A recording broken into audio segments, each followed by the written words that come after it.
When people get upset with their homeowners association, there's often a property management company or collections attorney involved. And today, a Senate committee heard from homeowners as they decide if Georgia's HOA laws need to be changed. 11 Alive investigative reporter Rebecca Lindstrom joins us live from the state capitol with more on today's testimony. Rebecca? Today, Senator Matt Brass, who is leading this committee, made it clear that there would be proposed changes in the next legislative session to try to help protect homeowners.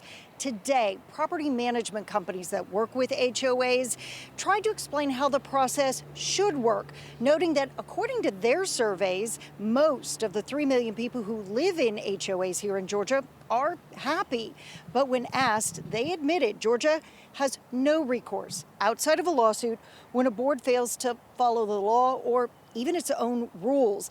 And that is where I saw the biggest disconnect between the industry around HOAs and those that live in them.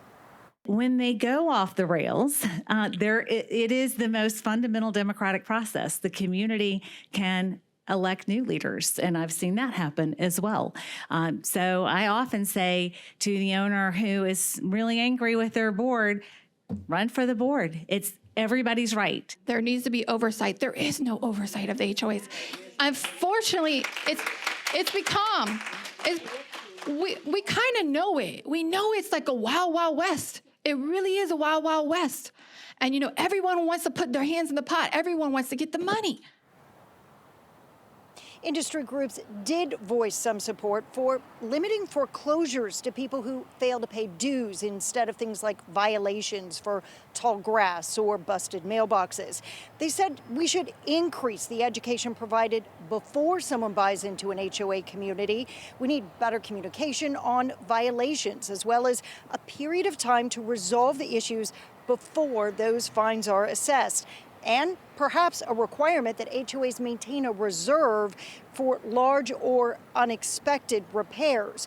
Now, lawmakers will take all of the testimony they have heard from these two meetings. This is the last scheduled meeting on this issue, at least until the legislative session begins in January. Live in downtown Atlanta, Rebecca Lindstrom, 11 Alive News.